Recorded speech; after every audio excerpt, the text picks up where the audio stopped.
Ukhozi FM kanti ke njengamanje singena kuhlelo ke oluthengiwe lolu hlelo siletholelwa ke lapha ke uLeseho siyabonga Ndondo kanti ke impela umelaphi le umelaphi ke omacala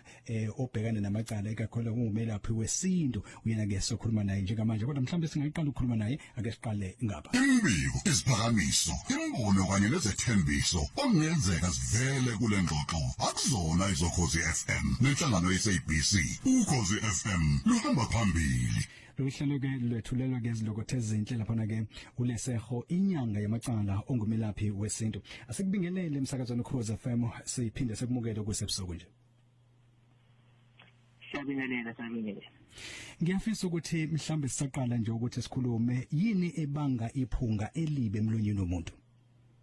into ebanga iphunga elibe emlonyeni womuntu ngaba into eziningi kakhulu ngizibale nje zeshe zibe ningana sikhona lapho ngizimilini isigudi sikhona lapho ngomuntu onenkinga yamathonka sikhona lapha nomuntu onelonda ngaphakathi kuye emzimbeni ngabe semphinjweni nesifubeni sakhe sikhona nomuntu onenkinga yelimini ukuthi ilimi aligeze kahle indlela kuyona kahle ngiyezwa ukuthi ngathi sekhona umuthi okhona ukwazi ukumlekelela umuntu osunalelenkinga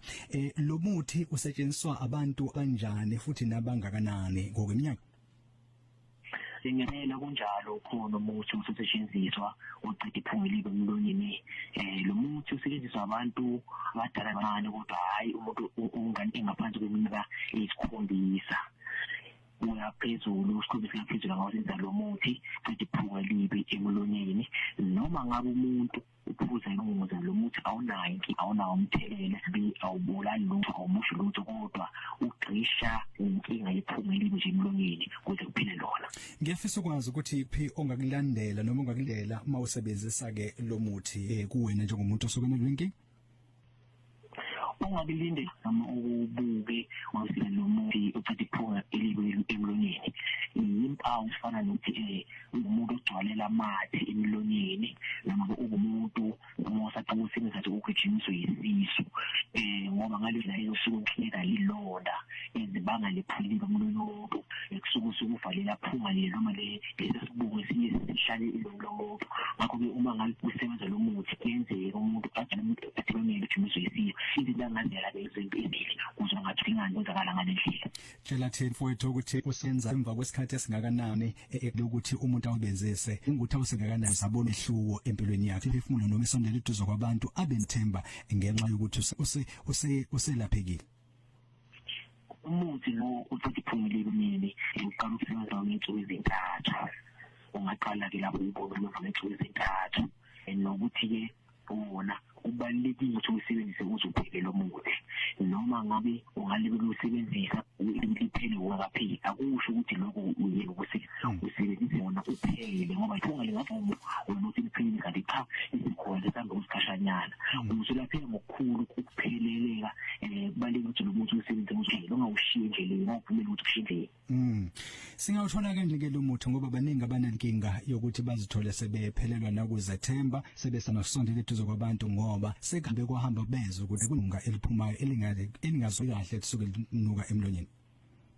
umuthi lo break uqeda iphunga elibe uyatholakala kumkhulu indaba ezitha kuyimina lo inyanga yamacala based on Johannesburg eGoli leSakane iphiko litholakala kuma media platform egama lokuthi inyanga yamacala sikhulapho ku YouTube, Instagram, Facebook, TikTok neTwitter naku-WhatsApp noma ifoni emanambeni ahlukahlukene kabili inamba etholakala ku-78 892 3264 bese ke inamba esiyili esisebenzisayo 073 8307833 kube no-website futhi inyanga yamacala.co.za asibonga kakhulu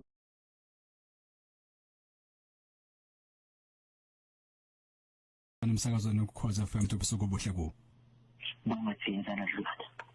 Imbiko isiphakamiso imbono kanye nezethembiso okungenzeka sivele kule ngxoxo akuzona izokhozi FM nenhlangano yeSABC Ukhozi FM luhamba phambili lothuleke ngezilokothe ezinhle lapha ke uLeseho inyanga yamacala umelaphi wesintu asigijima esendane zika 9 o'clock no-RNB